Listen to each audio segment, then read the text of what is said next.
The church bell had just finished its 9th chime when Elara Wynters sealed the last crack in her window with ash and pitch.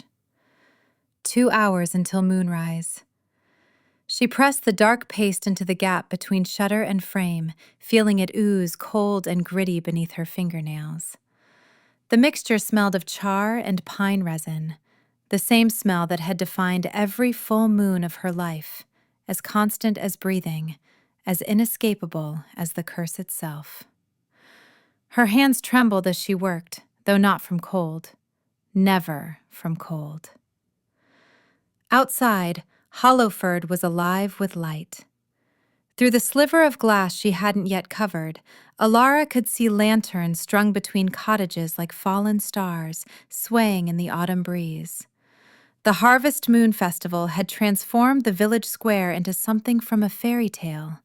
Children running with paper moons on sticks, couples dancing near the well, the smell of honeyed bread and spiced cider drifting from every open door. Someone was playing a fiddle, and laughter rose sharp and bright above the music. Elara turned away and nailed another quilt over the window. Her cottage was small, a single room with a hearth, a bed, a table scarred by years of mortar and pestle work, but it had good bones, thick walls, solid shutters. Her grandmother had chosen it for those reasons, back when the Wynters family still numbered more than 2. Back when there had been enough of them to take turns keeping watch on full moon nights, calling warnings if light crept through. Now there was only Elara, and she had learned to be thorough.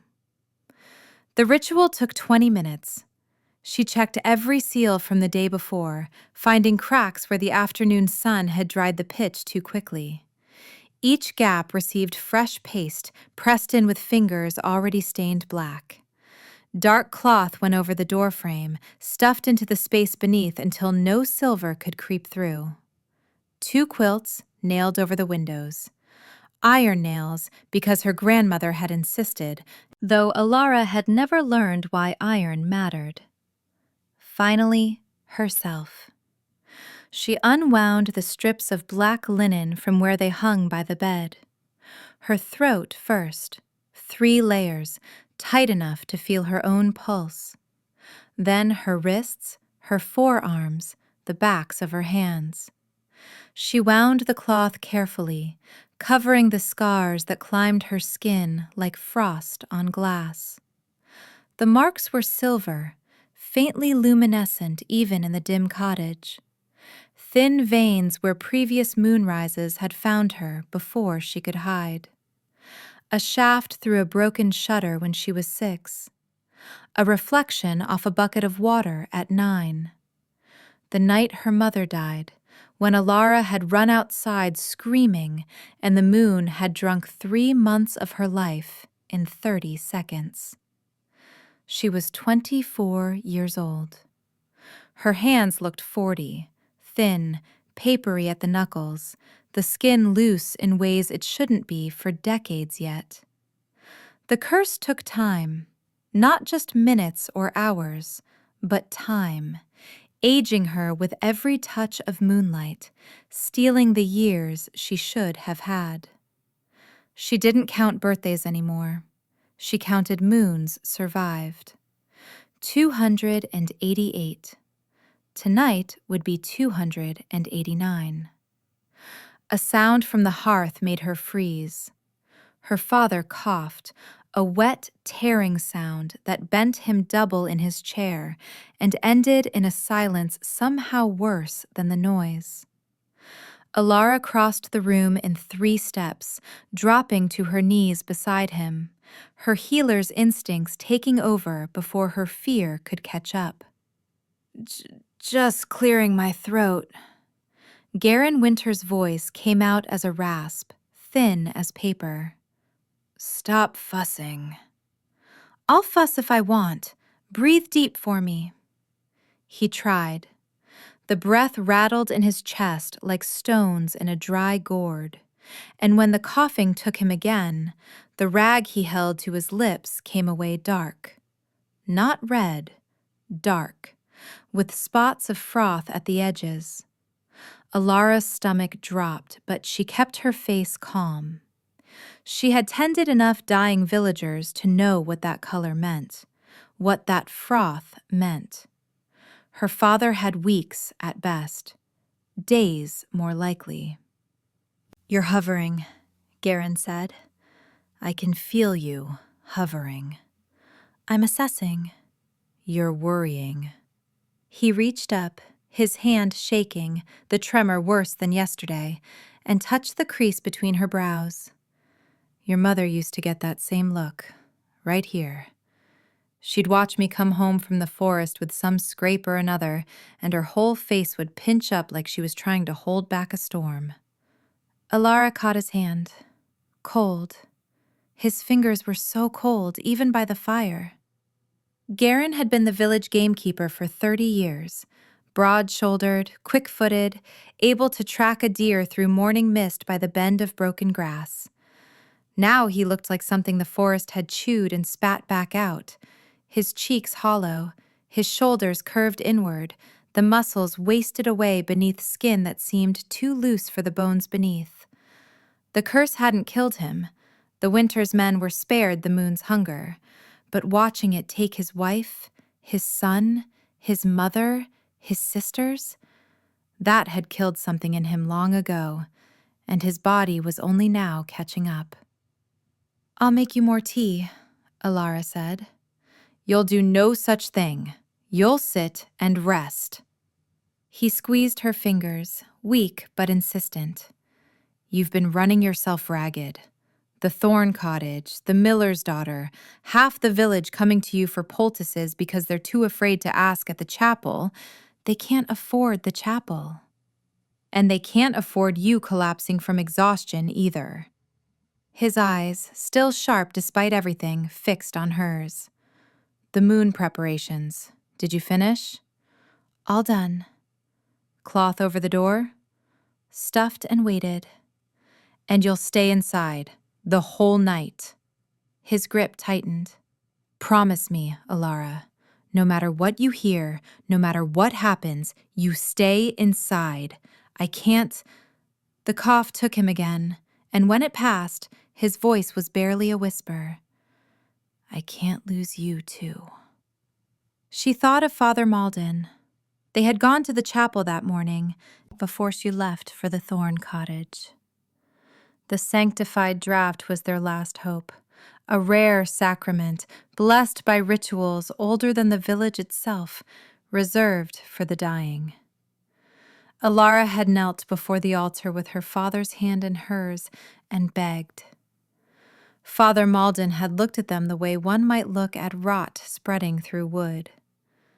"The sanctified draught is meant for those who walk in the light," he had said, his lip curling. "Not for blood marked by the old night. I will not waste holy remedy on a family that should have ended generations ago." Elara had noticed things as they left.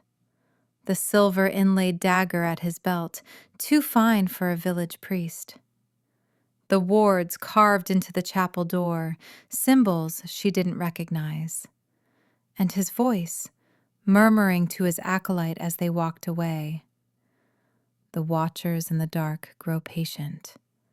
Let the moon finish its work." She hadn't understood. She hadn't needed to. The message was clear. The Wynters would find no help from holy ground. "I promise," she told her father now. She lied. After Garen drifted into fitful sleep, his breath catching and releasing in uneven waves, Elara retrieved her grandmother's journal from beneath the hearthstones. The pages were brittle, the ink faded brown with age, but she knew the passage by heart, had read it 100 times since her mother died, searching for anything that might break the curse eating her family alive. "Moonbloom," her grandmother had written in cramped, careful script. "Blooms only at Ashenwood's edge, where the roots twist over black soil. Opens when the full moon touches it. must be plucked in direct moonlight to hold its power. Can mend failing lungs, can restart a stuttering heart. The old healers called it the last mercy, because by the time you need it, there are no other choices left. Elara looked at her father. His lips were bluish. Each exhale rattled like a death knell. No other choices left. She crossed to the window and pressed her eye to the tiny gap between quilt and frame. The sky was thick with clouds, heavy and dark, the kind that came before autumn storms. The moon glowed behind them, a pale bruise of light. But it hadn't broken free yet. Her grandmother's pocket watch, cracked and running 3 minutes slow, told her she had perhaps an hour before moonrise. Maybe more, if the clouds held. Going out under the full moon was suicide. Every instinct she'd honed since childhood screamed against it. But staying meant watching her father die, helpless, useless. The last Wynters waiting for a curse to finish what it had started generations ago. She retrieved her cloak from the hook by the door, dark wool, thick enough to block light. She wrapped it tight, pulling the hood low until only her eyes were visible, gloves on her hands, linen still wound at her throat and wrists. She knelt beside her father and pressed her lips to his fevered forehead. "I'll bring you a cure," she whispered. "I promise." She slipped out the back door and ran toward the ashen wood. The forest swallowed her in 3 steps. Hollowford's lanterns vanished behind her. The music faded. Even the smell of honeyed bread died against the wet rot of fallen leaves, and something older, sharper. The scent of soil that had never seen sunlight, of bark that grew in shapes nature didn't intend. Elara ran. The ashenwood loomed ahead like a wall of black-boned trees, their branches reaching overhead like frozen hands grasping at a sky they could never touch. The light filtering through the clouds was greenish. Wrong. It made the forest floor look submerged, like she was running through a drowned world. Her boots slid on moss. Her lungs burned with every breath. Children in Hollowford were warned about this place. The vampire king lives in its heart, the old stories said. A monster from the dark ages who punished the wicked and drank the living dry. Elara had stopped believing in children's stories years ago. She believed in the curse that killed her mother. She believed in the moon that had taken her brother. She believed that if she didn't find the moon bloom before the clouds broke, her father would die alone by the hearth, calling her name. The forest grew quieter as she pushed deeper. The insects fell silent. The wind died. Even her own footsteps seemed muffled, as if the ashenwood was holding its breath. She felt watched. The sensation crawled up her spine, making her twist to look behind her every few steps. Nothing. Only twisted trunks and shadow. But the feeling remained. Eyes in the dark, patient, ancient, faintly curious. "Wrong time," her grandmother's voice whispered in memory. "Wrong place. Even the hunters stay away on full moon nights." Elara checked the sky through a gap in the canopy. The moon was still muffled, still waiting. She had time. She had to have time. The glade appeared between one heartbeat and the next. A clearing where huge roots knotted over soil so dark it looked wet with blood. And there, nestled between the roots, moonbloom buds, faintly luminescent, clenched tight like sleeping mouths. Elara dropped to her knees and began to dig. The wind came without warning. One moment the air was still. The next, a gust tore through the canopy like a living thing, ripping branches aside, catching her hood and tearing it back. Cold air hit her exposed neck, her face, the thin strip of wrist between glove and sleeve. Elara grabbed for the hood. Too slow. The clouds parted. The full moon blazed through the gap, huge, silver, hungry, and its light fell on her like a blade. The curse ignited. Ice flooded her veins. Not cold, ice. Liquid winter rushing through her blood, freezing everything it touched. Silver lines cracked across her skin like frost spreading on glass, and each one burned with a pain that was somehow worse than fire. Her lungs seized. Her heart stuttered. Once. Twice. And she felt it. Felt the theft. Days bleeding out of her with every failing beat. She collapsed forward, fingers still clutching a moonbloom she'd managed to tear from the soil. Its petals crushed in her cramping fist. Her vision narrowed to a tunnel of green and black, and sound came to her distorted, stretched. The wind howling, branches creaking, her own pulse growing fainter and fainter. Not yet, she thought. Please, not yet. Her grandmother's stories surfaced through the pain, fragments of lullabies sung to frighten children into obedience. The vampire king Corvin, whose wrath bound our blood to the sky, who cursed the winter's line for a betrayal committed before our grandmothers were born. Through the haze of dying, she saw a figure at the edge of the clearing. He stood very still, too still, the kind of stillness that belonged to statues, to paintings, to things that had never been alive in any human sense. His coat was black, the color of the spaces between stars. His skin was pale as candle wax, and his eyes caught the moon and held it, silver and cold and completely, terrifyingly wrong. Death, Elara thought dimly. Death in a gentleman's coat. He watched her with an expression she couldn't read. Then he moved. One moment he was at the edge of the glade. The next he was beside her, kneeling, gathering her into arms that held no warmth. She felt herself lifted as though she weighed nothing, her head falling back against his shoulder, her golden hair spilling over his dark sleeve, her green dress muddied and torn against the fine wool of his coat. The moon blazed above them through the tangled branches, and Elara felt it, drinking, drinking, drinking. A cold finger traced the silver veins spreading across her throat. Where he touched, the curse flared brighter, then dimmed, as if confused by his presence.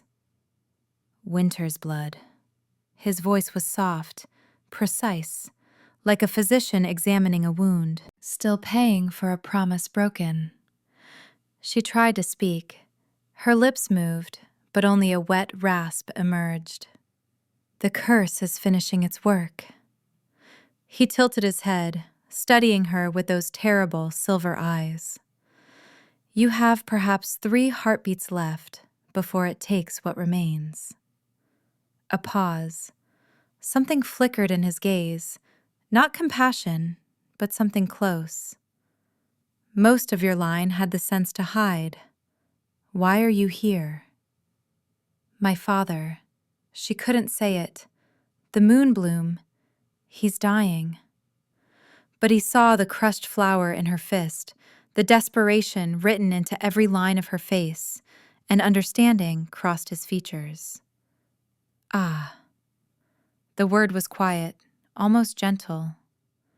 You came to save someone. Her heart stuttered, once, twice.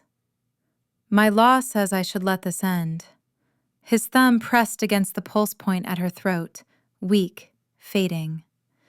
Your ancestor swore fealty to me, then delivered my resting place to hunters while I slept. They slaughtered my court. I woke to ash and screaming. His voice remained calm, clinical, but beneath it, something ancient and angry stirred. I bound the Wynters line to the moon in payment, 200 years of justice, finishing now in you. Justice. The word reached her through layers of ice and pain. He calls this justice. She thought of her mother screaming, her brother's face, aged 30 years and 30 seconds, her grandmother, dying inch by inch, moon by moon. We paid, she wanted to scream, for something we never did. But you walked into my forest. His voice dropped lower. Not to hide, not to beg, to save someone, even knowing what it would cost. He studied her for a long moment. No Wynters has done that in 2 centuries. Her vision was narrowing. She could barely feel her body anymore, only the cold of his hands and the relentless pull of the moon above. There is another way. The words reached her from very far away. I can sever the curse by breaking its anchor, your mortal heart, draw the poison out through your blood. His lips parted, and she saw what lay behind them. Fangs, long and sharp and gleaming. I would remake you as something else, something the moon cannot touch. A vampire. He meant to make her a vampire. You would never fear the sky again, but you would be bound to me, by blood, by law, by the oath your ancestors should have kept. His silver eyes held hers. You would be cut off from everything you know, everyone you love. My father. The thought surfaced, sharp with grief. He'll die alone. He'll die thinking I'm dead. But if she died here, if she let the curse finish, he would die anyway. And Father Malden would call it justice, would call their bloodline finally cleansed. She thought of his sneering face, his silver dagger, his watchers in the dark. No.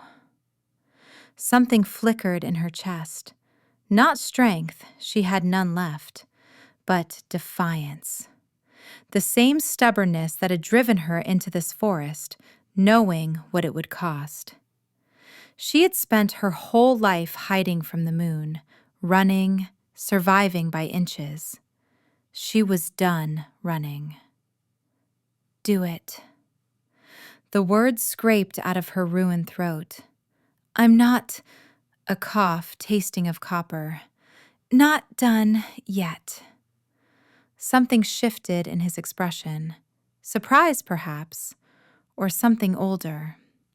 He gathered her closer, one hand cradling the back of her head. His mouth descended to her throat, cold lips, colder breath, and his fangs sank into her skin. The curse screamed. Silver fire erupted from her veins, coiling around his mouth and jaw like living flame. She felt it tearing free. 200 years of hoarded malice, twisting and thrashing as he dragged it out of her blood. He made a sound that might have been pain, might have been effort, and for a moment she thought he would lose control, would let the curse's volatility consume them both. Then his blood poured into her, cold, dark, ancient in ways that defied the word.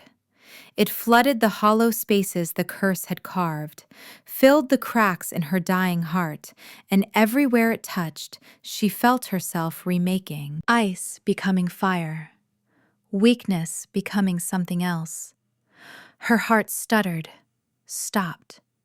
The silence was absolute.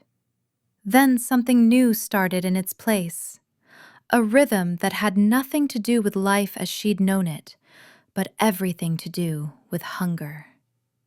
The moon blazed above her through the branches, and for the first time since she was born, Its light did not hurt. It washed over her skin like cool water, and she felt only a distant tide, a hum beneath her flesh. Power, raw and strange and utterly her own. Her vision fractured. She saw the clearing, the tangled roots, his face above hers, beautiful and terrible, carved shadow, patient as stone. His silver eyes watched her with something that might have been wonder. What have I done? The thought slipped away before she could hold it. The darkness was coming, warm and deep, and she was so tired. Tired in ways that had nothing to do with sleep. She heard his voice from far away, threading through the haze. Now we shall see what you are made of, little Wynters. When the darkness finally took her, it was not the moon that had her. It was him. She woke to the sound of beetles chewing through stone. The noise was impossibly loud, mandibles scraping against mortar, tiny legs clicking across ancient brick, the wet pulse of bodies moving through cracks she couldn't see. Elara's eyes flew open, and the darkness that greeted her was absolute, yet somehow not dark at all. She could see the grain of the ceiling beams above her, the dust motes suspended in still air, the hairline fractures spreading through plaster that had been crumbling for decades. She was lying on something soft. A bed, she realized distantly. Velvet beneath her fingers, rotted at the edges, smelling of age and forest damp. Where? The memories crashed into her like a wave. The glade, the moon, silver fire in her veins and fangs at her throat, and a voice saying, "Now we shall see what you are made of." She sat up too fast. The room spun, not from dizziness, but from too much. Every sense she possessed had been sharpened to a blade's edge and pointed at the world without permission. She heard heartbeats in the walls, not beetles now, but mice, their tiny organs pumping frantically. She smelled damp stone and old blood and the green rot of leaves pressed into soil for centuries. She felt the grain of the velvet beneath her palms, each individual thread distinct against skin that had never been so sensitive. And beneath all of it, burning like acid, poured down her throat. Thirst. Elara pressed a hand to her neck. The skin was smooth. No wound, no scar from his fangs. But inside she was empty, hollowed out and screaming for something she couldn't name. I'm dying, she thought wildly. The curse finished its work, and I'm dying, and this is what death feels like. You're not dying. The voice came from shadows she hadn't realized were occupied. Elara's head snapped toward the sound, and there he was, the Vampire King, emerging from darkness as though it were a doorway only he could see. He wore the same black coat, unmarked by her blood or the forest's mud. His face was pale and perfect and utterly still. In his hand, he carried a goblet. Drink. He crossed to her in 3 strides and pressed the cup into her hands. Now, before the hunger makes you do something you'll regret. The liquid inside was dark, almost black in the dim light, but she could smell it, copper and salt and something else, something that made her throat clench with desperate need. She knew what it was. Some part of her had known the moment she woke. No, she tried to push it away, but her hands wouldn't obey. They curled around the goblet instead, white-knuckled. I won't. I can't. You will. His voice was patient, clinical. Your body is completing its transformation. If you don't feed, The hunger will overwhelm your reason, and you'll wake tomorrow with blood on your hands and no memory of how it got there." He tilted his head, studying her. "The blood in that cup came from a deer. I am not asking you to harm anyone." Deer. It was deer. The distinction shouldn't have mattered. She was still drinking blood, still becoming something she'd been raised to fear. But the thirst was a living thing now, clawing at her throat, and when she lifted the goblet to her lips, she couldn't have stopped if she'd wanted to. The first swallow was like drinking liquid fire. It burned through her, not painfully, but intensely, filling the hollow places the transformation had carved. Her vision sharpened further. The trembling in her limbs steadied. By the time she lowered the empty goblet, the desperate edge of hunger had faded to something almost manageable. She looked up at Corvin with clear eyes for the first time since she'd woken. Then she threw the goblet at his head. He caught it without looking, one hand rising with preternatural speed, his expression unchanged. "Better. What have you done to me?" Elara's voice came out strange, richer, deeper, as though her vocal cords had been remade along with everything else. "What am I?" "You know what you are." "Say it!" "Vampire." The word hung in the air between them. "Fledgling, bound to me by the blood I gave you and the laws that govern my kind." He set the goblet aside with precise care. "You died beneath the moon, Elara Wynters. I pulled you across the threshold before the curse could claim what remained. You should be grateful." Grateful. She was on her feet before she knew she meant to move, faster than she'd ever been, faster than human, and she didn't stop until she was inches from him, close enough to see the silver flecks in his dark eyes. "You made the curse. You killed my mother, my brother, my grandmother. Every Wynters who died screaming under the moon died because of you." Yes. No denial, no justification, just that single word, cold and precise. "And now you've turned me into a monster, and you expect gratitude?" "I expect nothing." His gaze held hers without flinching. "I offered you a choice.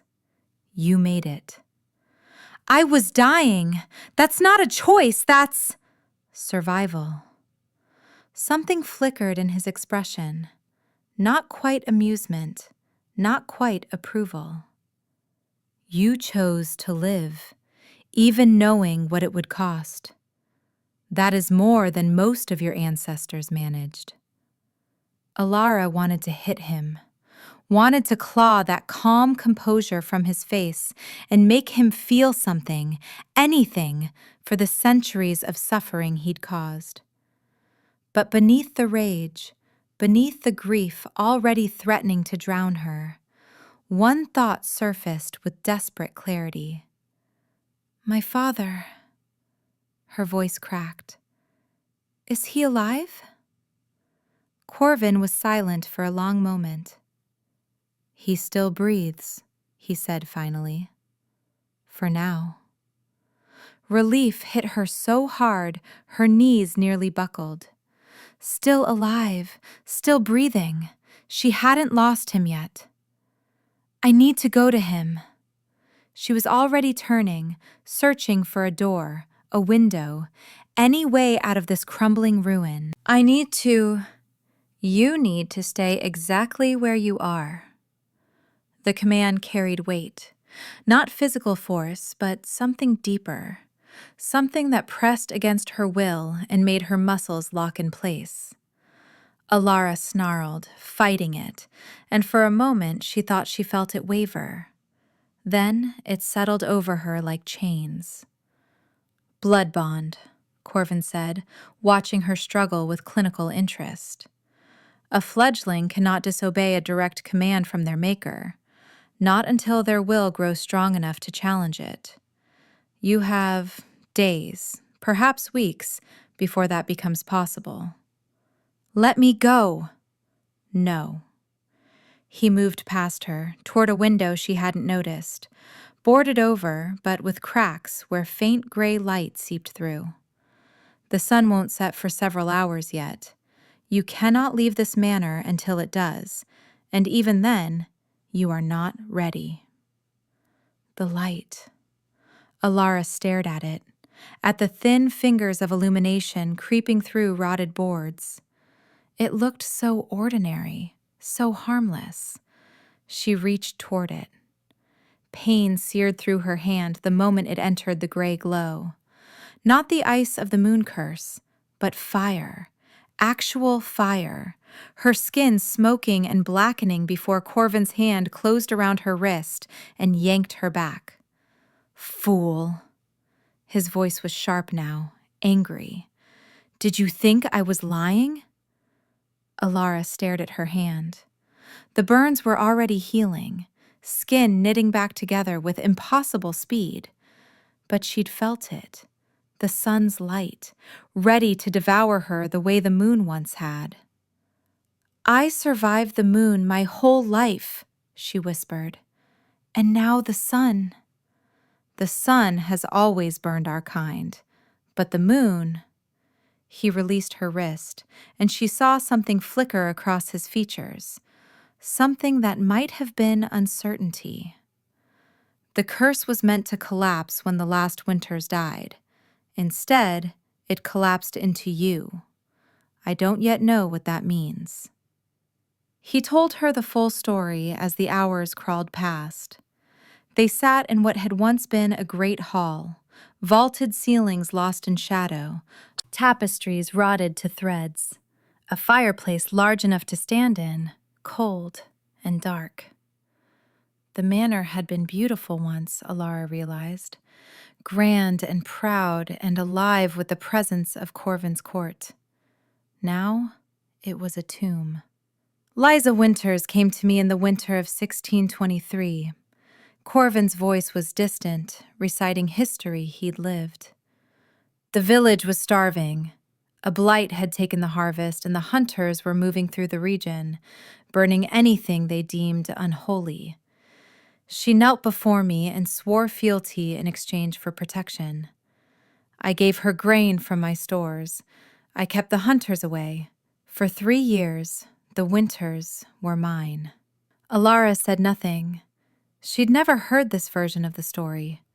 In her grandmother's tales, the Wynters had always been victims, cursed for reasons lost to time, suffering punishment for some vague ancestral sin no one could name.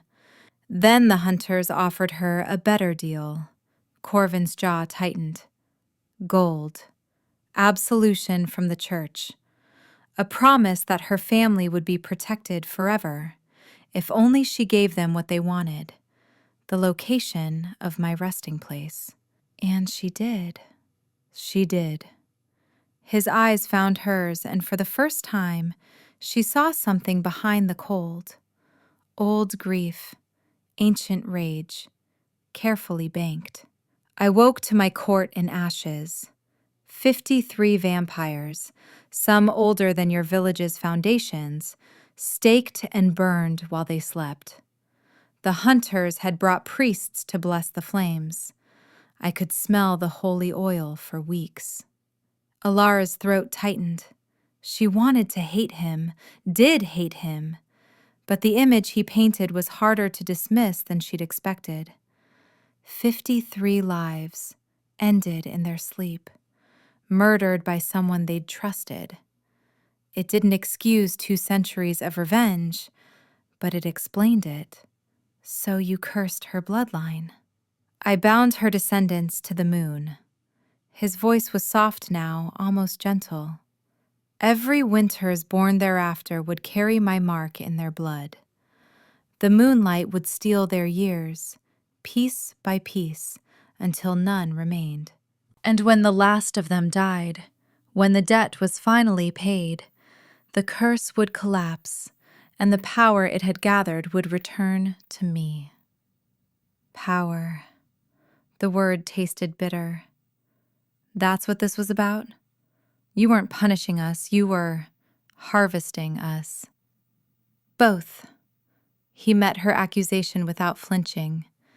Your family owed a debt. The curse was designed to collect it. From children. Elara's voice rose. My brother was 12 years old when he died. He didn't betray you. He didn't even know your name. Blood remembers. The same words he'd spoken in the forest. Oaths outlive the oath keepers.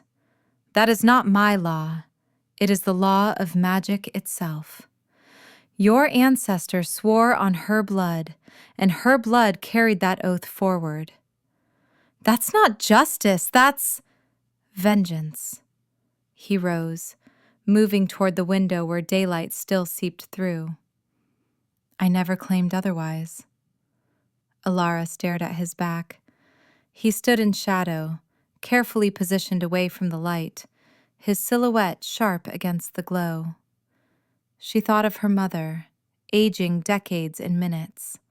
Her grandmother counting moons the way Elara had learned to count them. Every Wynters who had ever lived, knowing they were marked for death and never understanding why. You should have let me die, she said quietly. Let the curse finish and be done with it. Corvin was silent for a long moment. Perhaps, he said finally. But you came into my forest to save someone. You walked willingly into the dark. He turned, and his eyes found hers across the ruined hall. That was not something I could ignore.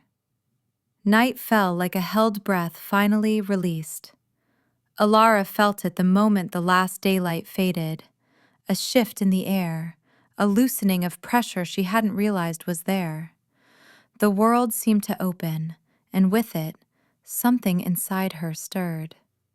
Corvin led her to a balcony on the manor's upper floor. The stone was cracked, the railing long since crumbled away, but the view stretched across the Ashenwood's canopy to the valley beyond, and above it all, the moon. It hung low on the horizon, not quite full anymore, gibbous, waning, but still bright enough to flood the balcony with silver light. Elara hesitated at the threshold. The curse should be dormant now. Corvin stood beside her, close enough that she could feel the cold radiating from his skin.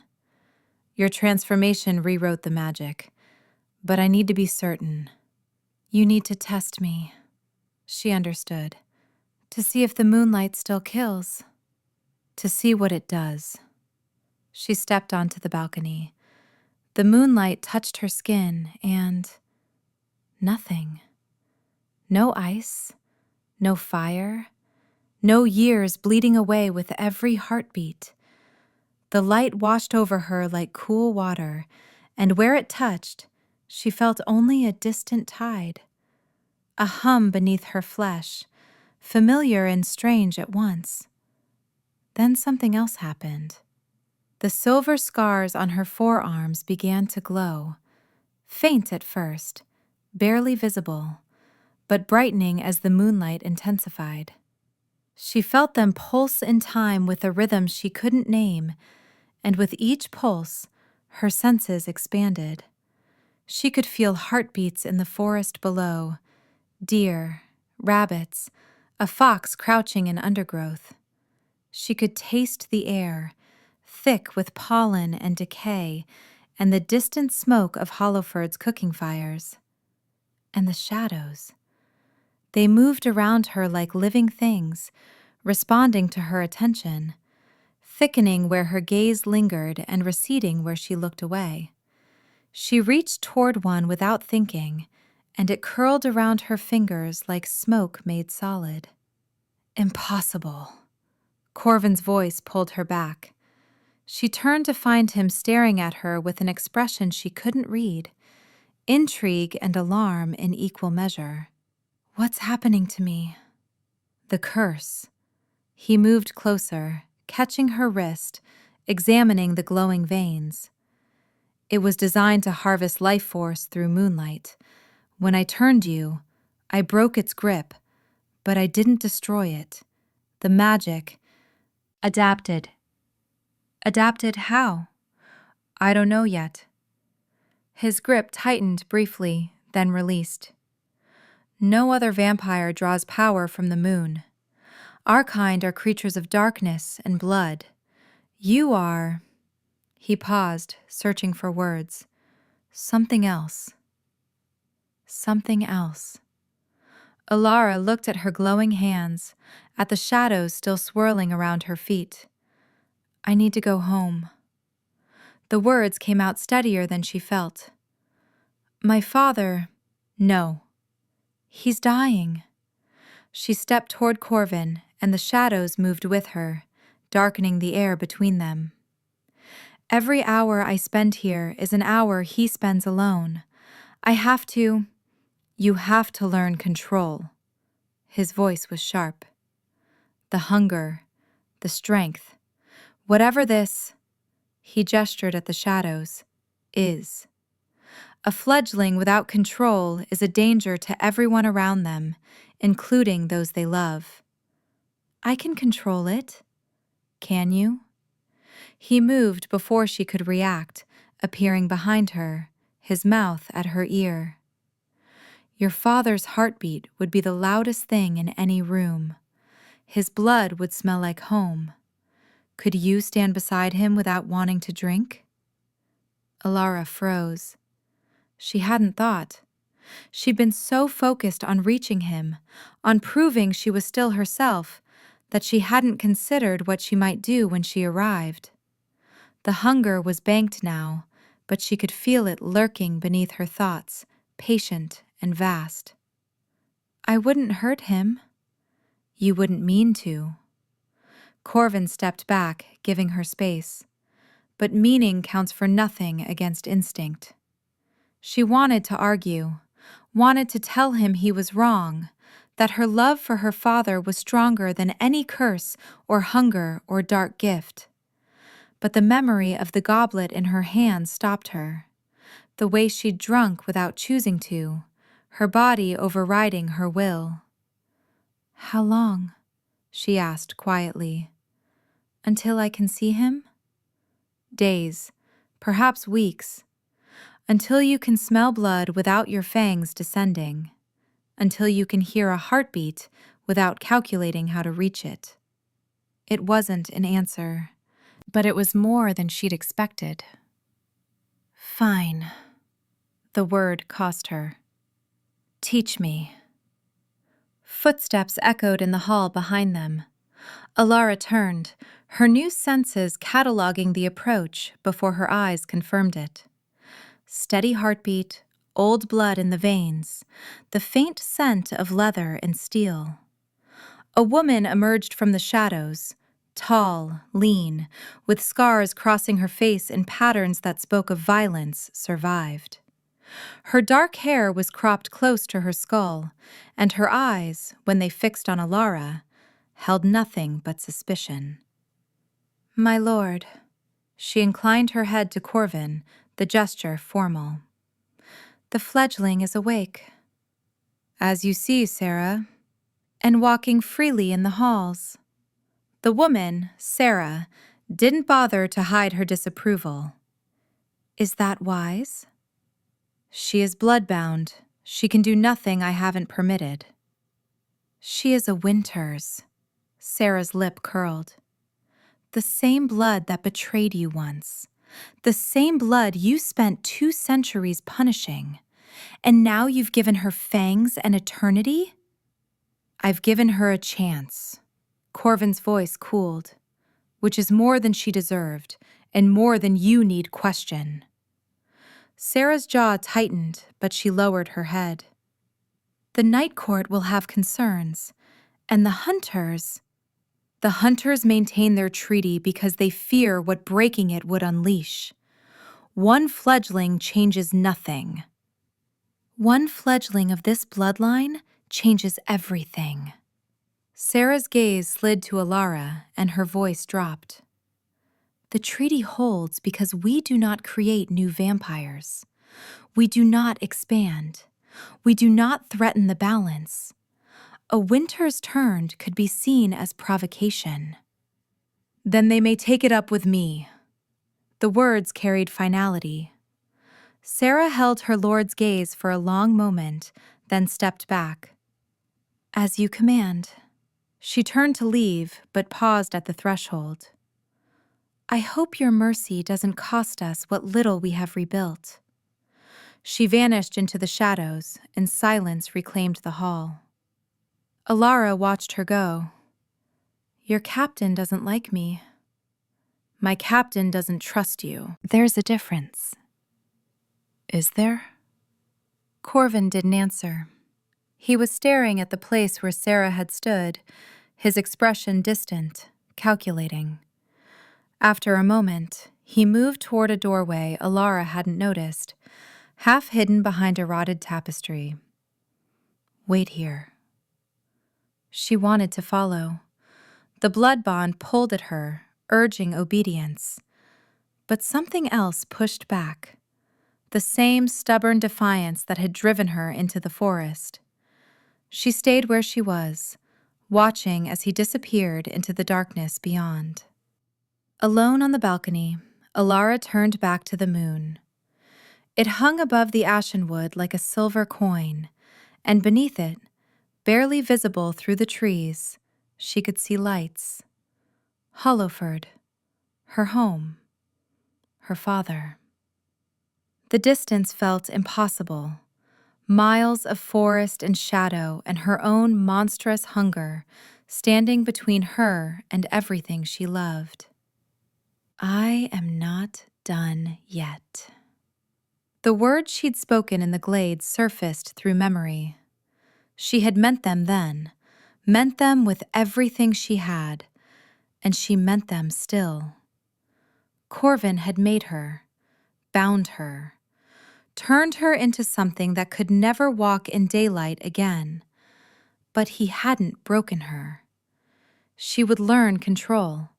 She would master this hunger, these strange new powers, the shadows that moved at her command.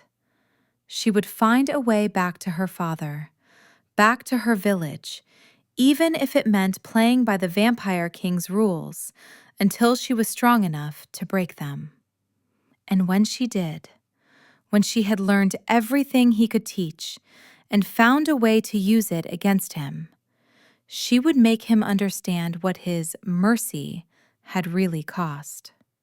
The moon hummed beneath her skin, and the shadows curled around her like armor. I will not be a pawn in your curse or your cure, she swore silently. I will protect what's mine, even if it means turning this dark gift against its giver. The deer's heartbeat was a drum in Elara's skull. She crouched in the underbrush, every muscle coiled, her new senses flooding her with information she'd never asked for. The animal stood 30 yards away, head bent to drink from a moonlit stream. She could smell its blood, warm, rich, singing through veins that pulsed with life. She could hear the soft gurgle of water in its throat as it swallowed. She could feel the rhythm of its heart as clearly as if she held it in her hands. The hunger surged, and her fangs descended without permission. Control, she told herself. You choose when to feed. The hunger doesn't choose for you. 3 months. 3 months of learning to move through shadows, to quiet the beast inside her chest, to exist in this body that felt like hers and yet entirely foreign. 3 months of Sarah's brutal training and Corvin's measured lessons and the endless, gnawing thirst that never fully went away. She was getting better, but better wasn't the same as good. The deer lifted its head, ears swiveling. It had sensed something. Not her, she was too still, too silent. but some distant predator moving through the forest. For a moment, it stood frozen, ready to bolt. Elara moved. She didn't remember crossing the distance. One heartbeat, she was crouched in the brush. The next, she was on the deer, her fangs buried in its throat, hot blood flooding her mouth. The animal thrashed once, twice, then went still in her arms as she drank. The taste was wrong, always wrong, metallic and flat compared to the rich sweetness she'd tasted once, accidentally, when a training wound had left Sarah's blood on her lips. Animal blood sustained her, but it didn't satisfy. It was water when she craved wine. She released the deer before it died, drew back, gasping, her chin wet and her hands shaking. Better. Sarah's voice came from the darkness behind her. The captain emerged from shadow, arms crossed, her scarred face unreadable in the moonlight. You stopped. Was I supposed to kill it? You weren't supposed to lose yourself. Sarah moved past her, checking the deer with clinical efficiency. It lay stunned, bleeding but alive, its flanks heaving. 3 months ago, you'd have drained it dry before you remembered your own name. Now you take what you need and no more. She straightened. That's progress. It didn't feel like progress. It felt like learning to breathe underwater, necessary for survival, but fundamentally unnatural. Again, Sarah said. There's another herd 1/2 mile east. Track them, feed, return to the manor before the moon sets. Elara wiped her mouth with the back of her hand. And if I lose control? Then I'll put you down before you hurt anyone who matters. Sarah's voice held no malice, only fact. That's what I'm here for. The training continued. Nights bled into weeks and weeks into months. Elara learned to move through the forest like smoke, her footfalls silent, her presence masked by shadows that seemed to bend around her without conscious effort. She learned to read heartbeats the way she'd once read faces, the quick flutter of fear, the slow drum of sleep, the irregular skip of illness or age. She learned to fight. Your strength means nothing if you can't direct it. Corvin circled her in the manor's crumbling courtyard, his movements fluid, predatory. A fledgling throws punches. A true vampire ends confrontations. He came at her fast, faster than she could track, and she found herself on her back before she understood what had happened. His hand pressed against her throat, holding her down, his face inches from hers. You're dead. I noticed. Something flickered in his eyes, not quite amusement, but close. He released her, stepping back, offering his hand. She ignored it and rose on her own. Again, she said. They sparred until the sky began to lighten, and somewhere in the endless repetition of block and strike and fall, Elara felt something shift. Her body was learning rhythms her mind couldn't name. She was becoming, slowly, what he'd made her. She hated how much she wanted it. You need to feed properly. Corvin's voice cut through the darkness of the library where she'd been hiding. Animal blood weakens you. Elara didn't look up from the text she was studying, an old account of vampire territories, useless for her purposes, but a convenient excuse. Animal blood is what I choose. Your choice is making you slower, weaker, easier to kill. Then I'll be easier to kill. She turned a page. I won't hunt humans. He moved closer, and despite herself, she tensed. 3 months had taught her his patterns, the way he used silence as a weapon, proximity as pressure. She learned not to flinch from it, but she hadn't learned to be unaffected. The humans in this valley have hunted my kind for centuries, he said. They burn us in our sleep, stake us while we dream. Their priests poison wells with holy water and call it purification. You owe them nothing. I was one of them. You were never one of them. He was beside her now, close enough that she could feel the cold radiating from his skin. The curse marked you from birth. You were always something else. Something you made. Something you chose to become. His hand caught her chin, tilting her face toward his. I offered you death, clean, final, free of hunger. You chose this instead. She should have pulled away, should have snarled something defiant and put distance between them. Instead, she met his eyes and felt the weight of truth in his words. She had chosen. In the moment when death reached for her, she'd reached back, not for peace, but for survival, for the chance to fight, to protect, to matter. That choice had consequences. She was living them now. I choose my own darkness, she said quietly. Who to harm and why. You don't get to decide that for me. His grip tightened for just a moment. Then he released her, stepping back, his expression unreadable. We'll see how long that principle survives your first real hunger. He left her alone in the library, surrounded by books she couldn't focus on and shadows that curled around her like old friends. The village lights flickered in the distance like fallen stars. Elara crouched at the forest's edge, Sarah a silent presence beside her, and watched the place she'd once called home. It was a moonless night. Corvin had chosen it deliberately, she knew. Without the moon, her strange new powers were muted, easier to control, and the darkness gave her cover. Not that she needed it. She was far enough away that even her enhanced senses could barely reach the village proper. But she could see the cottage, her father's cottage. Smoke rose from the chimney. A single candle burned in the window. He was alive.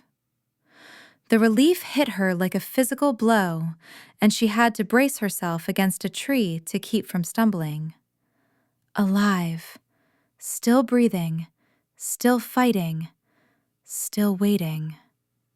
Waiting for what? The thought cut through her relief. You're dead to him.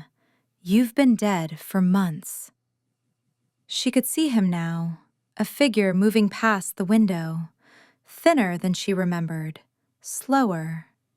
He paused at something she couldn't quite make out, a table maybe, or a shelf, and his shoulders shook. There's a shrine. Sarah's voice was barely a whisper. Dried flowers, moonstone with your name carved into it. The whole village knows you're gone. He thinks I'm dead. You are dead. That's what the curse did. That's what the turning completed. Alara's nails dug into bark. I'm standing right here. You're standing in shadow, unable to walk in daylight, sustained by blood, bound by laws older than the village you're mourning. The girl your father loved. Sarah's voice was not cruel, only matter of fact. She died in that glade. What's left is something else. Movement in the village square drew Alara's attention. Figures emerging from the chapel, cloaked against the night's chill. She focused, letting her senses extend, and caught fragments of conversation carried on the wind. Final binding should release within the season. Winter's line is ended, that much is certain. The power beneath Ashenwood. Father Malden. She recognized his voice even at this distance, that unctuous tone she'd always mistrusted. He was walking with strangers, tall figures in dark traveling cloaks, their movements precise in ways that spoke of training. Hunters. We should go, Sarah murmured. Those are order soldiers.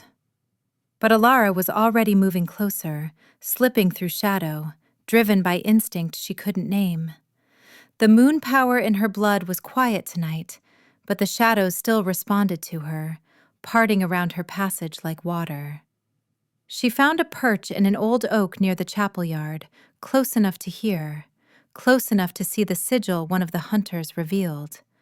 A complex pattern worked in silver and iron, incorporating symbols she half recognized from her grandmother's old books. The binding on the valley holds because the curse holds, Malden was saying. When it collapses, when the last of the winter's stolen life force releases, the thing beneath will stir, and will be ready. You're certain she's dead? One of the hunters, a woman with close-cropped gray hair. Our sources say the Vampire King was seen in that glade. Whatever happened to her, she hasn't returned. Malden's smile was visible even in darkness. The winter's line ends, the binding breaks, and the Order finally claims what's been promised for 2 centuries. Elara felt cold in a way that had nothing to do with her transformed nature. They were waiting for her death, planning for it, using it as a key to something deeper. The thing beneath will stir. What thing? What binding? She needed more information, but the hunters were already moving, dispersing into the night, and Sarah's hand closed on her arm with bruising force. Now, before they sense us. She let herself be pulled back into the forest, but her mind was racing, piecing together fragments. Malden had always hated her family.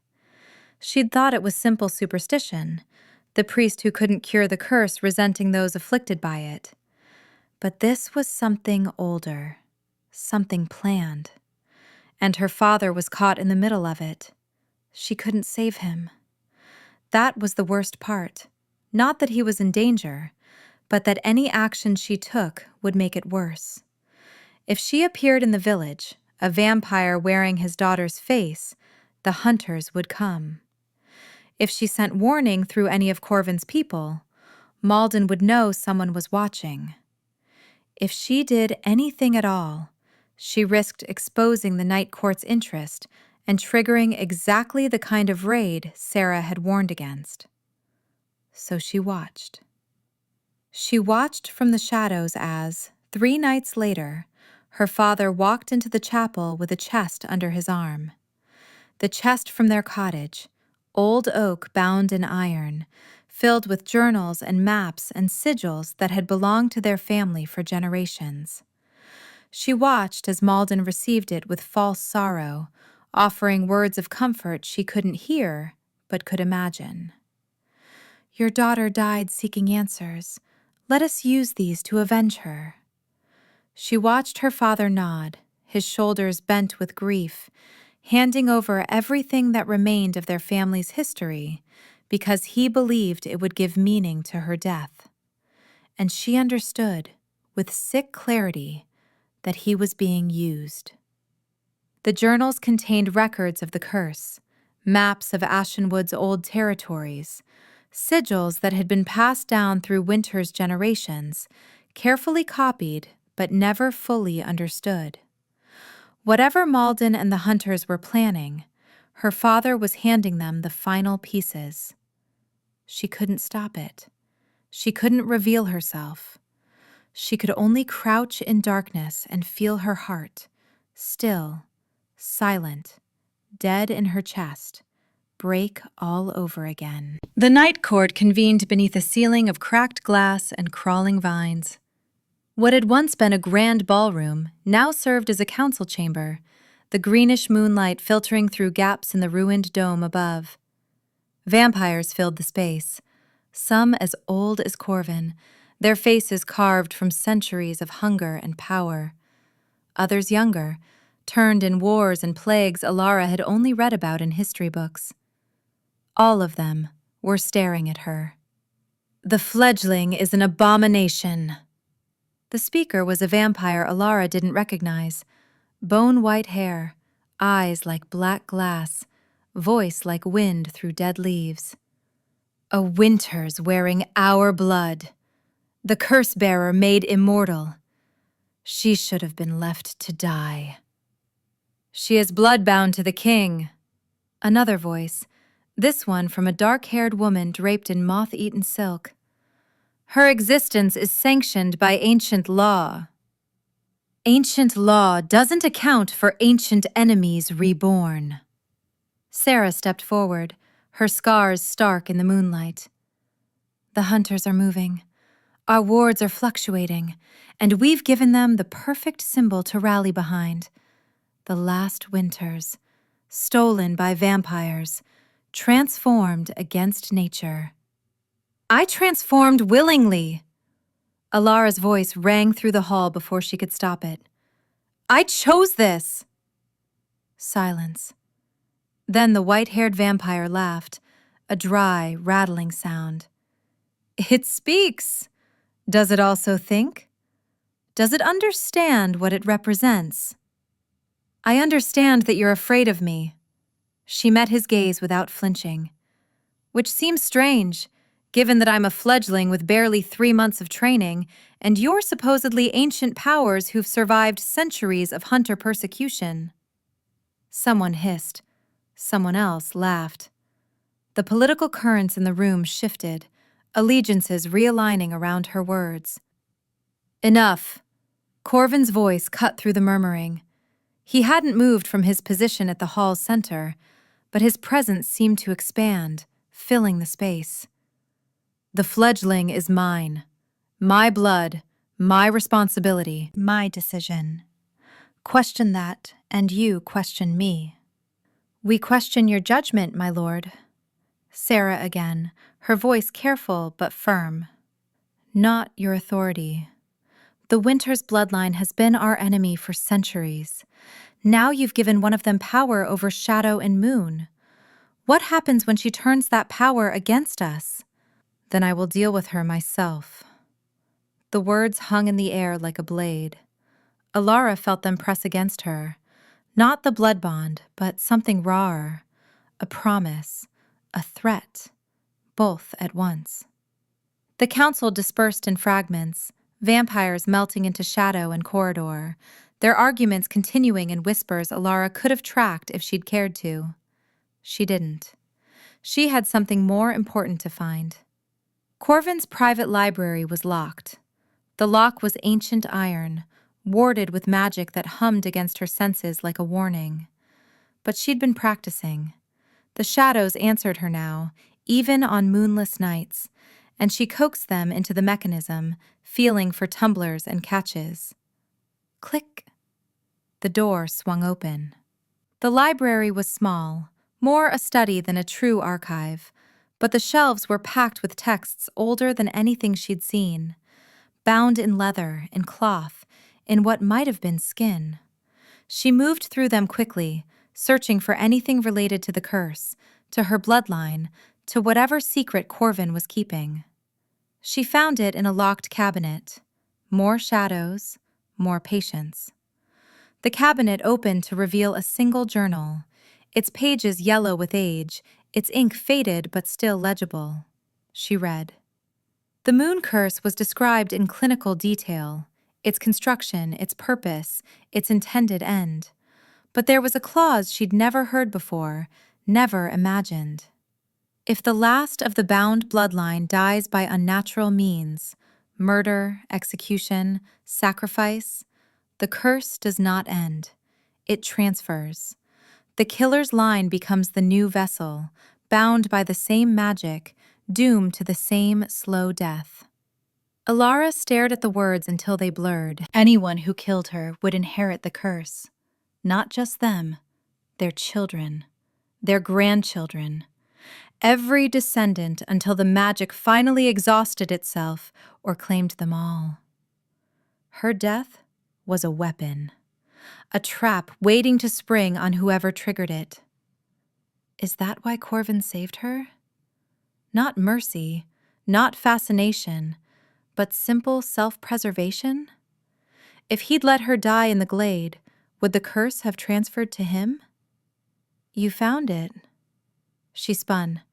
Corvin stood in the doorway, his expression unreadable. You knew. Her voice shook. You knew what would happen if I died. That's why you turned me. Not because you saw something in me, because letting me die would have doomed your entire court. He stepped into the library, closing the door behind him. I suspected the clause existed. I didn't confirm it until after your turning. That's not an answer. It's the truth. He moved closer, and she saw something in his face she hadn't seen before. Not the cold composure, not the predatory control, but something rawer, something almost vulnerable. The curse was designed to punish betrayal. I built a failsafe into it, to ensure no one could end the Wynters line and escape consequence. I had forgotten, in 2 centuries of watching it work, exactly how that failsafe functioned. Forgotten, she laughed, the sound bitter. You forgot the trap you built into your own magic? I forgot many things. His voice was quiet now. The name of my first fledgling, the color of the sky the night I was turned, the face of the woman I loved before I became this. He stopped an arm's length from her, his eyes meeting hers. 2 centuries is long enough to lose yourself, piece by piece, until only the hunger and the power remain. I remembered the curse. I remembered the hatred. I forgot the details. She wanted to believe him, wanted to accept that his choice in the glade had been more than calculation, more than a monster protecting his own. She couldn't. If one of your court kills me, Sarah, or the white-haired one, or any of the vampires who see me as a threat, the curse transfers to them. Yes. And if the hunters kill me, trying to end the Wynters line and claim whatever power is bound beneath Ashenwood, it transfers to them as well. A faint smile crossed his lips. Father Malden's order would inherit the very curse they sought to exploit. You're using me. The realization was cold, clear. I'm not just a fledgling. I'm a shield, a weapon. Anyone who tries to end me ends themselves. Yes. She'd expected denial, justification. The stark admission caught her off guard. And you saved me anyway. I saved you because you walked into darkness to protect someone you loved. He was close enough now that she could feel the cold radiating from his skin, see the silver flecks in his dark eyes. I saved you because you looked at death and refused it. I saved you because, in 200 years of watching your bloodline suffer, you were the first who made me feel something other than satisfaction. What did you feel? He didn't answer. The moonlight shifted through the cracked window, and Elara saw, for just a moment, something ancient and tired behind his careful mask. I felt the weight of what I'd done, he said finally. And for the first time, I wasn't certain it was worth carrying. The moon rose blood red outside, staining the library in crimson light. Elara stood among the shadows, the curse journal still clutched in her hands, and felt the world shift beneath her feet. She was no longer just victim or monster. She was a fulcrum, a weapon that cut both ways. And somewhere in the valley below, her father was being used by men who had no idea what killing her would cost them. The moon rose the color of old blood. Elara felt it before she saw it, a pressure in her chest, a thrumming in the silver scars that lined her arms. She stood at the manor's cracked window, watching the crimson disk climb above the tree line, and knew with bone-deep certainty that something was coming. The air tasted of lightning. The ancient wards carved into Ashenwood's boundary stones, wards that had stood for centuries, flickered like dying candles. They're here. Corvin appeared beside her, his face carved from shadow and moonlight. She'd learned to sense his approach over the months, but tonight he moved with an urgency that made even her enhanced senses strain to track him. The hunters? An army. His jaw tightened. Armed with relics I haven't seen in 200 years. Bones of my first court, forged into weapons. They've been planning this for generations. The realization hit her like ice water. The chest. Her father's chest, filled with journals and sigils and maps. She'd watched him hand it over, powerless to intervene. I gave them the final pieces. Your father gave them what he thought was vengeance for your death. Corvin's voice held no accusation. The fault lies with those who manipulated his grief. Bells began to toll somewhere in the manor's depths. Not metal bells, but something older, something that resonated in her bones. The night court was waking to war. The great hall erupted into chaos. Vampires poured in from every corridor, armed with weapons that gleamed darkly in the crimson moonlight. Sarah stood at the center, shouting orders, her scarred face twisted with battle fury. Defensive positions at the eastern wardstones! Ambush teams in the deep forest! I want... She stopped when she saw Elara. Her eyes narrowed. The hunters are coming for the curse. Sarah's voice cut through the noise like a blade. They want to shatter the blood oath and claim its power. If they succeed, everything we've built burns. Then we stop them. There's a faster way. Sarah stepped closer, and the vampires around her went still. If the Wynters girl dies by our hand, the curse transfers to the hunters. Their bloodline becomes the new vessel. Poetic justice, the order that sought to exploit the curse, destroyed by it instead. Elara felt the weight of every eye in the hall. Some held hunger, others calculation. A few, very few, held something like reluctance. You want to sacrifice me. I want to end this. Sarah's voice softened, almost respectful. You've proven yourself these past months, but you're still the key to a lock we need to open. Your death could save the court. My death would perpetuate exactly what I broke myself trying to end.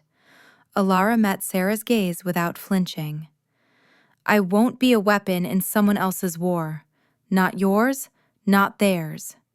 Then you'll die anyway when the hunters breach our walls. Maybe. Elara felt the moon's power stirring beneath her skin, responding to the crimson light flooding through cracked windows. Or maybe I'll find another way. She moved before Sarah could react, not toward the door, but toward the shadows. They parted for her like water, swallowing her form, carrying her through darkness and stone until she emerged on the manor's outer wall. The forest stretched before her, and at its edges torches blazed. They were coming. The battle broke like a wave against stone.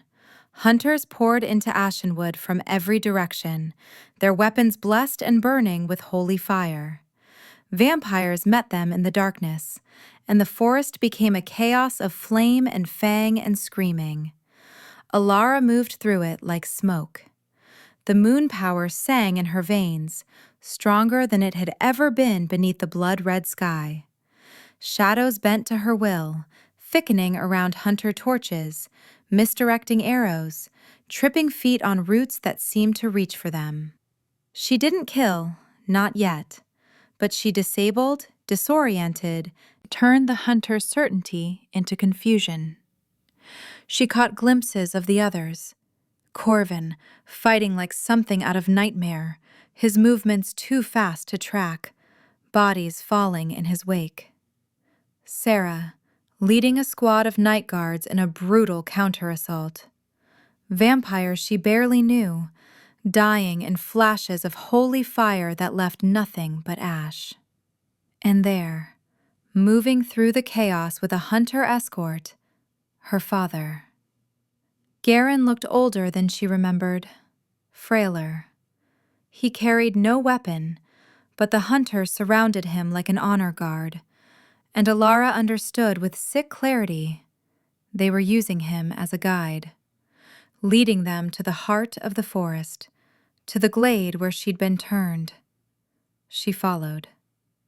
The clearing was transformed. Hunter mages had carved a massive sigil into the earth, its lines filled with molten silver that glowed like captured moonlight. At its center stood Father Malden, his robes stained with mud and blood, his face alight with triumphant fervor. In his hands he held the relics, bones and metal and fragments of power that hummed with ancient hunger. "The blood oath ends tonight!" His voice rang through the clearing, amplified by magic. 2 centuries of darkness broken! The curse power released! The valley freed! Elara crouched at the clearing's edge, watching. The sigil was almost complete. One more fragment, one more word, and whatever Malden was attempting would activate. She could feel what waited beneath. The older thing Corvin had mentioned, the power bound by his original oath, stirring in its sleep. If Malden succeeded, if he cracked the binding without controlling what he released, the valley wouldn't be freed. It would be consumed. Sarah's plan flickered through her mind. She could die here, let the curse transfer, doom the hunters to the same suffering they'd sought to exploit. Justice, of a kind, an ending. But Elara had spent her entire life watching the curse claim innocents who'd had no part in the original betrayal, children who died for their ancestors' choices, families shattered by magic they'd never asked to carry. She wouldn't perpetuate that cycle, not even against her enemies. There had to be another way. The moon power surged, and suddenly she understood. The curse was bound to blood, Wynters' blood, flowing through her transformed veins.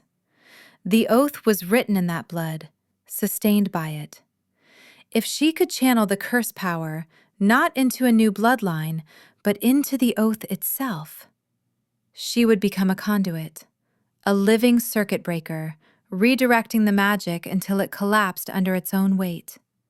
It might kill her. It probably would. But no one else would have to carry this burden ever again. She stepped into the clearing. "Elara!" Her father's voice, cracked with shock and grief. Malden spun, and his face contorted with something between rage and triumph. "The last Wynters, come to die properly after all." He raised his hand, and hunters moved to intercept her. She didn't slow down. Shadows erupted around her, thicker than she'd ever managed before, driven by the blood moon's power and her own desperate will. Hunter stumbled back, blinded, and she walked through them like a ghost. "You don't know what you're doing." She faced Malden across the glowing sigil. "That binding isn't just holding back the curse. It's holding back something older, something the curse was built to contain." Lies. But she saw the flicker of uncertainty in his eyes. "Vampire tricks." "Look at your relics." She pointed to the bones he clutched. "They're resonating with something beneath us. Can't you feel it?" The ground trembled. Deep below, something shifted. Not waking, not yet, but aware. Listening. Malden's face paled, but his grip on the relics tightened. "It doesn't matter. The Order has prepared for generations. We have the sigils, the fragments, the knowledge your father gave us. We can control You can't control what you don't understand. Elara took another step forward. But I can end it. Without bloodshed. Without dooming your descendants to the same curse you sought to exploit. You'd sacrifice yourself? Malden laughed, the sound harsh. For what? These people tried to burn you. The vampires turned you into a monster. Why would you save either of them? She thought of her mother, dying by inches under the moon's silver light. Her brother, aging in moments. Every Wynters who had suffered for a betrayal they'd never committed. She thought of Corvin, holding her as she died, offering her a choice when he could have let her go. She thought of her father, tricked and grieving, still believing he could make meaning from her death. Because someone has to break the cycle, she said quietly, and I'm the only one who can. She stepped into the sigil. The magic hit her like a wall of silver fire. She screamed, couldn't help it, as the curse power flooded through her, centuries of stolen life force rushing along pathways her transformation had carved. Her silver scars blazed white-hot. Her bones felt like they were cracking, reforming, cracking again. But she didn't let go. She reached for the blood oath, the ancient binding that Corvin had forged in grief and rage, and she pulled. Not to claim its power, but to unravel it. To channel every drop of accumulated magic not into a bloodline, not into a victim, but into the oath itself, feeding it until it couldn't hold. The air filled with silver flame. Trees groaned and split like breaking bones. Hunters fell to their knees, clutching their ears. Vampires collapsed where they stood. The very earth seemed to scream. And deep below, the older thing stirred, then stilled. Its binding hadn't broken. It had transformed. The oath's collapse restructuring the magic that held it rather than releasing it. Elara felt the moment the curse shattered. It was like a cord snapping in her chest. 200 years of suffering. 200 years of vengeance. Simply ending. The power dispersed into the night sky, harmless, finally free. Then the backlash hit. Her knees buckled, her skin split along the old silver scars, dark blood welling from wounds that should have been long healed. She felt herself falling, felt the last of her strength draining away. Arms caught her. Corvin's face swam into view, pale and wild-eyed, his composure finally shattered. He held her against his chest as the clearing smoldered around them, and she heard her own name on his lips like a prayer. "You impossible creature," he whispered. "What have you done?" "Chose," she managed. "For once, I chose." The blood moon hung above them, its crimson light fading toward ordinary silver. Elara let her eyes close and drifted into darkness. She woke to her father's heartbeat. It was faint, fainter than it should have been, but she heard it clearly. That familiar rhythm she'd known her entire life. She opened her eyes and found him kneeling beside her, his face streaked with tears, his hand clutching hers with desperate strength. "Elara." His voice broke on her name. "My girl. My brave, foolish girl." They'd carried him to the clearing's edge, she realized. Villagers stood in terrified clusters nearby, held back by night guards who looked nearly as exhausted as she felt. Malden was there too, wounded, restrained, his relics reduced to slag at his feet. "Papa." She tried to sit up and failed. Her body felt like it had been hollowed out and filled with ash. "I'm sorry. I should have Don't. He pressed his forehead to her hand. Don't apologize for surviving. Don't ever apologize for that. She's an abomination. Malden's voice, venomous even in defeat. A vampire wearing your daughter's face. Reject her, Garen. Die in the light as a man should, rather than embrace this corruption. Her father looked at the priest with eyes that held no warmth. You manipulated my grief. You used my love for my daughter to serve your order's ambitions. And you have the audacity to speak to me of light? He turned back to Elara, and his expression softened. I see my daughter. Changed, yes. Marked by darkness I don't understand. But still mine. Elara felt tears she shouldn't have been able to cry sliding down her cheeks. I can save you. The words came before she could stop them. The curse is gone. It won't hunt our line anymore. But your sickness, I could turn you, like Corvin turned me. You'd live. She watched her father's face as he considered it. Watched hope and fear and sorrow chase each other across features she loved more than anything in the world. No, he said finally. Papa. I'm an old man, Elara. His hand cupped her cheek, thumb brushing away tears. Tired. Worn down by years of watching the curse take everyone I loved. You've ended that. You've given our family's future children a life I could never have imagined. That's enough. It's not enough for me, her voice cracked. I can't lose you too. You're not losing me. He smiled, and she saw peace in his eyes. Real peace, not resignation. You're letting me go. The way I should have let your mother go instead of clinging to false hope. The way I should have let you go instead of keeping you hidden from the world. He coughed, and she heard the rattle in his lungs. The sickness that had been killing him for months, accelerated by stress and grief and the night's violence. Watch over her, he said, and she realized he was looking past her, at Corvin, who stood in silent witness at the clearing's edge. Not as a prison, as a partner. She's stronger than both of us.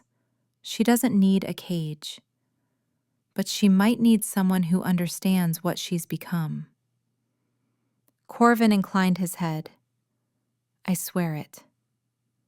The moon was setting.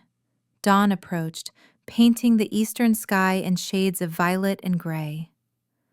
Elara held her father's hand as his breathing slowed, as his heartbeat faded from the steady drum she'd known to something fragile and thin.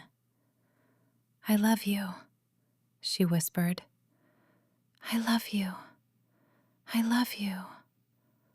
I know. His eyes found hers one last time. Live, Elara. Not just survive. Live. Find joy in this new existence. Make something beautiful from the darkness. His heart stopped as the first true light touched the horizon. Elara held him until there was nothing left to hold, and then she let him go. The night court convened in ashes. The manor's great hall was barely standing, smoke still curling from scorched rafters, moonlight filtering through holes in the ceiling that hadn't existed before. Vampires filled the space, those who had survived, their faces marked by battle and uncertainty. The fledgling tampered with ancient magic. The white-haired elder, voice like cracking ice. She shattered a pillar of our Lord's power. She nearly unleashed something we couldn't have contained. She ended a curse that had poisoned this valley for 2 centuries. Another voice, younger, wavering. She saved us as much as the humans. She saved nothing. Enough. Corvin's voice silenced the chamber. He stood at its center, Elara beside him, and the weight of his presence filled the ruined hall. The curse was mine, he said. My vengeance, my creation. 200 years of suffering inflicted on children who had no part in their ancestors' betrayal. He paused, and when he spoke again, his voice was quiet. Elara Wynters did what I should have done centuries ago. She ended it. If you condemn her for that, you must condemn me as well. Silence. The court exchanged glances, allegiances shifting in the smoke-thick air. Sarah stepped forward. The girl acted against orders, against the blood bond's restrictions, against centuries of precedent. Her scarred face was unreadable. But she also prevented a catastrophe. The hunter's ritual would have released power we couldn't control. Her intervention saved the court, whether she intended to or not. What do you propose? The elder's voice was grudging. Adaptation. Sarah's gaze found Elara. She carries moon magic no other vampire possesses. She understands both the valley and the forest. She ended a curse that made us feared, but that fear was also a cage. It kept us locked in eternal war with the humans below. She paused. Make her useful. Give her a role that benefits the court. The debate continued, voices rising and falling like waves. Elara stood silent, letting them argue over her fate, conserving what little strength she had left. In the end, they voted. Bloodbound Warden of Ashenwood, second only to Corvin in authority. Bridge between the valley and the forest. Guardian of the new equilibrium. It wasn't freedom, not entirely, but it was something she'd earned. Dawn approached. Elara stood at the forest's edge, watching the sky lighten from black to purple to the pale gray of early morning. The moon had set hours ago, but she could still feel its absence, a hollow in her chest where the curse had once nestled. The first rays of sunlight touched the clouds. She tensed, waiting for the burn, the smoke, the reminder that she was no longer human. But when the light reached her, not full sun, just the pale glow of pre-dawn, she felt only warmth. Her skin tingled, nothing more. The curse is gone. Corvin's voice came from behind her.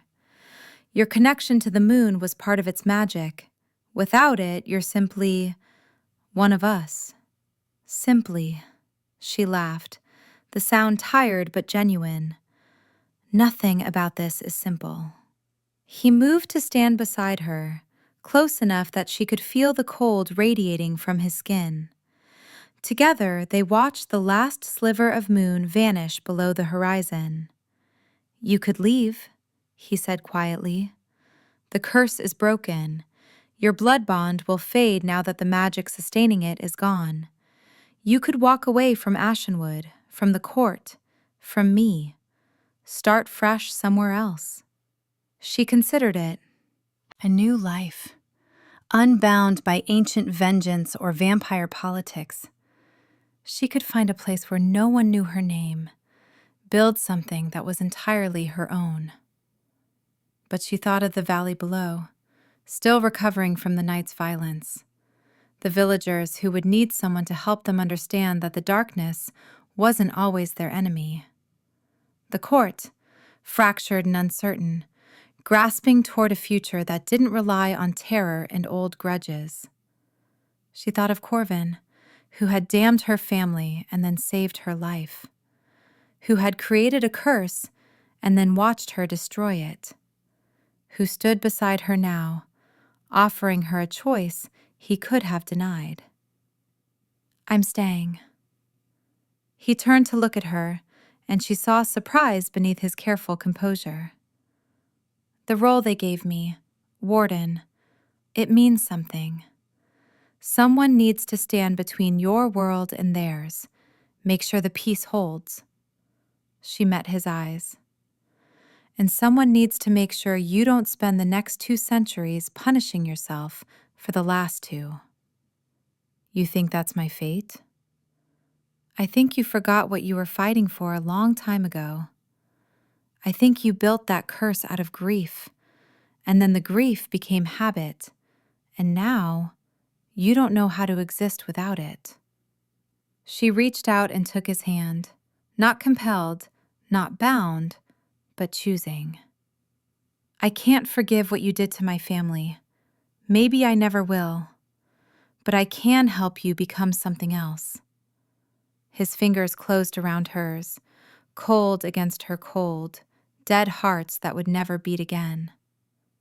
And what will you become? He asked.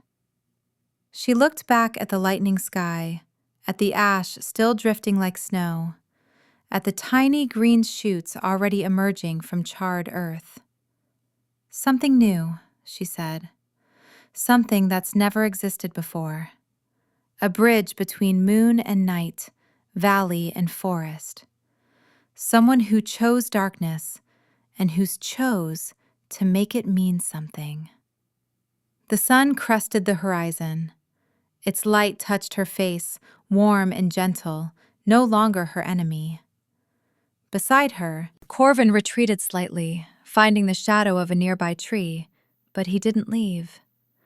Elara stood at the border of 2 worlds, the human valley she'd lost and the vampire court she'd claimed, and felt, for the first time in her life, completely free. Not because the curse was gone, not because she'd survived, but because, when the moon had tried to take her last breath, she'd chosen a darker way to live, and that choice had made all the difference. The girl who once hid from the sky now guarded the forest it shone upon, not because fate had been kind, but because she'd refused to let fate decide. Ash fell like snow around her, and in the ruins of an old world, something new began to grow.